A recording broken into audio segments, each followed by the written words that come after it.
Bueno, y ya lo pueden apreciar, estamos con el subsecretario del Ministerio de Transporte, Juan José de la Isola, con nosotros. ¿Cómo andas? Bienvenido. Buenas tardes, gracias. Bueno, ayer te tocó ir a declarar a la Fiscalía, ¿no? Fuimos ayer citados por el doctor Rodríguez, estuvimos cambiando, contándole un poco lo mismo que habíamos hablado en el Parlamento, básicamente, historiándole un poco las causas que llevaron al reclamo a establecer una disputa en el marco del Tratado de Inversiones por parte entre Bélgica y Uruguay, por parte del grupo belga, la actitud que tomó el gobierno del Frente Amplio y que fue comunicada en su momento por el doctor Miguel Ángel Tomás, secretario de la Presidencia, al doctor Rodrigo Ferrés, prosecretario de la Presidencia entrante, sobre cuál era el estudio que habían hecho del expediente, la posición que sugería adoptar, posición de negociación, que el doctor Tomás le sugirió al doctor Ferrés, luego de evaluar el expediente. Aparte hay que decir que el doctor Tomás no es cualquier abogado.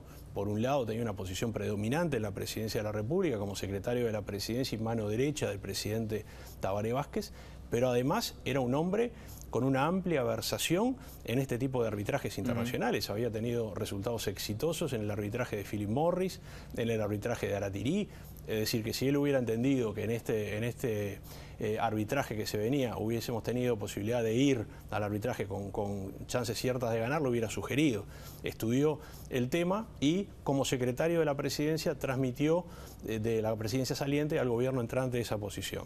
El gobierno entrante estudió el tema también y coincidió con la postura del doctor Tomás en el sentido de que había que negociar. Se estableció un grupo de trabajo, se llevó adelante la negociación que es pública y conocida. Sí. Y con los resultados, y llevó mucho tiempo, y los resultados que son claros. La pregunta o la Isola que surge es, a lo largo de esa negociación de mucho tiempo, que recuerdo también a Heber verlo casi todos los días en Torre Ejecutiva porque se iba a plantear esa negociación vía Zoom con los empresarios de la empresa, ¿el gobierno evita el juicio con el acuerdo y con esta concesión de 50 a 60 años, cuando todavía quedaban 10 años de concesión en el puerto? ¿Evita el juicio el gobierno o el gobierno procura la inversión de la empresa? No, a ver si nos entendemos. Me parece que es una contradicción de falsa oposición. El tema es así. Había una disputa iniciada en el marco del tratado entre Uruguay y la República Belgo-Luxemburguesa, que si iniciaba un periodo de conversaciones amistosas. En caso de no prosperar ese camino de conversaciones amistosas, atrás venía el arbitraje que iba a solicitar la empresa, el grupo inversor Catunasi. En el marco de las conversaciones se logra un acuerdo, por lo cual obviamente que se desiste del juicio, se logra la mayor inversión de la historia en el puerto de Montevideo, de 450 millones de dólares, se logra reparto de utilidades que no se venía haciendo solamente el mínimo establecido por la ley, y ingresan más de 20 millones de dólares a la Administración Nacional de Puertos, con lo cual se paga una parte de la obra de Puerto Capurro y una parte de la obra del viaducto en la Rambla Portuaria. O sea, un tema importante que por la falta de sintonía y los problemas que había entre los socios de la terminal en los últimos años, es decir, las autoridades de la ANP del periodo anterior y el otro, y después el grupo belga, se estaban repartiendo, el mayoritario, el grupo belga en la sociedad, había decidido repartir solamente el mínimo. Se habían acumulado aproximadamente 20 millones de dólares, un poquito más, que se repartieron. Una rebaja en las tarifas portuarias, que fue un énfasis que puso el gobierno en la negociación, en 2 etapas. Esto también se cumplió. Iban atadas al ingreso de nuevos contenedores, movimiento de contenedores en la terminal, también se cumplió. Es decir, era un paquete donde iba la extensión de la concesión, pero además este tipo de ventajas para el Estado uruguayo y para la Administración Nacional de Puertos. Bien, cuando usted fue ayer a la Fiscalía, el fiscal le preguntó sobre el documento firmado por Curvelo, en el cual de alguna forma toma potestad de anunciarle al gobierno que no había pasado por el directorio la decisión. No me planteó nada el doctor Rodríguez, nunca vi ese documento, y además en ese periodo de la fecha donde se estima que se hizo ese documento, yo estuve 15 días con COVID, que además es fácilmente demostrable con la aplicación, entonces no estuve en la confección de los documentos que se firmaron. Yo no participé en eso porque estuve 15 días afuera de la cancha. ¿Y qué opinión le merece eso? Que no haya pasado por el directorio. No puedo opinar de algo que no conozco. El tema del directorio sí, Cuando se trató ese tema, se pidió asesoramiento jurídico, sí, y los asesores nuestros nos indicaron que no era preceptivo que pasara por el directorio, que podía hacerlo tanto el directorio como el presidente en representación del organismo. Coincidiendo con lo que dijo Curbelo ayer. Exacto, se optó por esa forma de trabajar, porque además el presidente venía integrando el grupo de trabajo del comienzo y había estado en todas las negociaciones y conocía todos estos temas. Eso fue lo que nos dijeron los asesores, se optó por eso. Ahora ha surgido esta polémica por este tema. Es común que en derecho haya dos bibliotecas y aparezcan dos posiciones. Hay una posición que dice que tiene que haber pasado por el directorio. Bueno, nosotros consultamos, se nos dijo que no era preceptiva, como le decía, que podía hacerlo el presidente y así se actuó. ¿A usted le consta que la Fiscalía está investigando solamente el acuerdo con la empresa belga o alguna otra situación? No, a mí no me consta nada. A nosotros ayer nos dejaron explicar lo que era la visión que tenemos sobre el tema y el fiscal nos hizo algunas preguntas puntuales que se las respondimos con mucho gusto y no fue más que eso, fue aproximadamente una hora donde nosotros le historiamos, hablamos del año 1980 a la fecha para que el señor fiscal tuviera una visión de lo que es nuestra visión portuaria, cómo se habían sucedido los hechos, cómo se decidió tener una terminal de contenedores por parte de la ANAP en los años 80, la ley de puertos, todo lo que implicaba, el cambio revolucionario que implicó en la ley de puertos, después los primeros gobiernos del Frente Amplio, los intentos fallidos de una segunda terminal, después el régimen tarifario que se le había aplicado a estos operadores en los muelles públicos, los problemas surgidos entre los dos operadores y cómo fueron la amenaza de vender en su momento por parte del grupo Katoen-Nazi y una negociación fallida que hubo entre el gobierno anterior y Katoen-Nazi que no llegó a concretarse, y después la decisión del grupo inversor de llevar adelante este reclamo internacional, el inicio de conversaciones y todo lo que es conocido. La concesión, cuando yo recién le decía, todavía faltaba una década para que se terminara la concesión de la terminal de contenedores en el puerto, ¿se hace porque el gobierno creyó que tal vez había riesgo de perder la inversión? ¿Se hace en ese momento?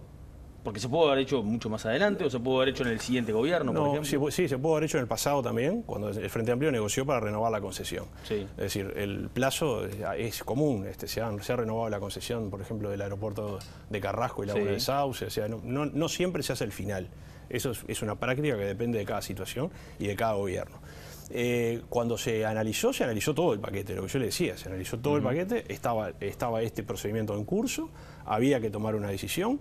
Estaba la opinión del secretario de la presidencia del gobierno del Frente Amplio, vivía todavía el presidente de la República, el expresidente Tabaré Vázquez, y se comunicaba por parte del gobierno saliente esa posición. Nosotros lo estudiamos y nos dimos cuenta que había un daño cuantificable por una falta de aplicación de la legislación vigente y que realmente este era un reclamo con asidero y que era un riesgo para el país seguir adelante con un procedimiento de este tipo. Entonces, por eso optamos por la negociación y que además era una negociación donde se podían conseguir temas de sumo interés para el país. El Partido Nacional, fundamentalmente siendo oposición en su momento y ahora gobierno, siempre fue muy crítico de los acuerdos de Montecón, en su momento también en el puerto de Montevideo. De hecho, ayer, por ejemplo, el senador Gandini dijo que le constaba que Montecón tenía arreglo con el gobierno del Frente Amplio en el año 2008 por aquel llamado de licitación que se hizo, que después, un año más tarde, se dijo que había quedado sin efecto, cuando Montecón había sido sancionado, y se le terminó de renovar por 48 veces la posibilidad. ¿Montecón y Katoen-Nazi no pueden coexistir en el puerto de Montevideo? Yo creo que acá, en el fondo de todo esto, hay dos visiones profundamente diferentes de lo que es la realidad portuaria y hacia dónde se tiene que apuntar. Cuando el Frente Amplio llega al gobierno, hay que recordar que nosotros propusimos en el gobierno del presidente de la calle Herrera la ley de puertos. El Frente Amplio no la votó. No solo no la votó, sino que se opuso en forma radical.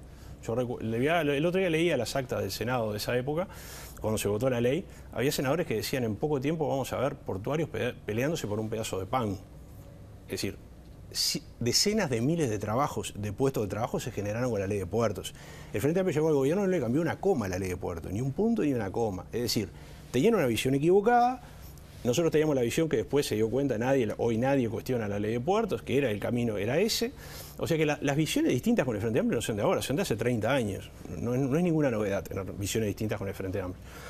Y cuando llega el gobierno, fíjese que hacía 4 años nomás que se había subastado la terminal de contenedores. O sea, el inversor belga era muy nuevo en Uruguay, estaba haciendo las obras, estaba acomodando la operación de la terminal. Y ahí el primer gobierno del presidente Vázquez empieza a intentar licitar una segunda terminal. A nuestro juicio, en forma totalmente equivocada y además interfiriendo con el derecho que tenía el inversor que recién había llegado y que tenía unas inversiones pendientes en la terminal de desarrollo, habían hecho una apuesta a instalarse en esta zona, en el puerto de Montevideo, y tan equivocada era que no prosperó y quedaron desiertos los llamados, con algunas situaciones complejas que no vienen al caso. Hubo situaciones complejas en los procesos licitatorios, pero quedaron desiertas. ¿Por qué? Porque los grandes grupos logísticos o navieros que pueden tener una concesión de este tipo se dieron cuenta que Montevideo no tenía escala para 2 terminales. Es un tema de mercado, no había escala. Pero fíjese lo que podía haber pasado. Pudo haber pasado que siguiera el grupo belga en la terminal Cuenca del Plata, que viniera un gran grupo logístico naviero y ganara la licitación y se adjudicara la terminal de contenedores, y que quedara el operador en los muelles públicos. Podríamos haber tenido 3 operadores con la escala de Montevideo. Hubiera sido un problema muy importante. Se hubiera generado un problema muy importante allí. Pero además, el otro día yo le leía lo mismo que hice en la interpelación, una lista de puertos que tiene una escala similar de movimiento de contenedores que Montevideo, que tienen una terminal. Puerto de Río Grande, San Francisco del Sur, Navegante, o sea, hay un montón de puertos en la región incluso muy similares que tienen una terminal. Esto no es nada nuevo. Fíjese que Buenos Aires en el periodo pasado, que mueve el doble de contenedores que Montevideo, quiso pasar de 4 terminales a 1. Se habló del proyecto de la mega terminal, que no prosperó por otras circunstancias, pero tuvo la intención de ir a una terminal. Porque las escalas que se necesitan, las inversiones que se necesitan, son cada vez más importantes. La tecnificación es cada vez más importante. Esto, a nivel comparado, es absolutamente normal. Este temporal que se ha desatado aquí en Uruguay es un tema meramente político. No es nada más que eso. Pero el tener una terminal de contenedores especializada, que funcione bien, que sea atractiva, que capte la carga regional. No hay que olvidarse que en el año 2017 la carga paraguaya se fue del puerto de Montevideo por problemas operativos en los muelles públicos. Porque el puerto de Montevideo estaba desbalanceado en favor de los muelles públicos, no pudo atender la carga paraguaya y la carga se fue al puerto de Buenos Aires, que hábilmente la captó. Y todos sabemos que por un problema de escala país es fundamental captar la carga regional, básicamente paraguaya. Exacto. Muy importante. Hola Isola, gracias por estos minutos. Quiero, antes de despedirlo, preguntarle, porque la gente se pregunta, acabamos de informar también que no sube el precio de los combustibles, finalmente se mantienen las tarifas. ¿Por qué se toma la decisión de subir el precio del boleto interdepartamental y suburbano? Mire, estaba en proceso esta semana. Sería la segunda suba en 2 años, más de 2 años de gobierno. La primera fue en diciembre del 21. Y allí hay un componente salarial, de aumentos salariales, que ya están rigiendo, que son importantes. Hay una paramétrica para tomar usted me está hablando del suburbano y el interdepartamental. Sí, exactamente. Hay una paramétrica, que los aumentos van atados a una paramétrica. El gobierno hizo un esfuerzo muy importante para postergar los aumentos en el momento de la pandemia. No hubo hasta diciembre del 21 y este recién sería el segundo. Y ya le digo, tiene un componente salarial importante. Bien. ¿Cuánto es el aumento? ¿Está definido ya? Aproximadamente es un 6%, bien, pero va en cada... Es una tabla grande con distintos precios. Que no la tengo. Obviamente nos quedan tiempo para hablar, o sea, temas para hablar, ¿no? Peaje, obras en las rutas y demás, pero lógicamente el tiempo en el informativo es tirano. Gracias, Olaizola, por estos minutos. Gracias a ustedes. El subsecretario del Ministerio de Transporte con nosotros. Pausa, ya seguimos.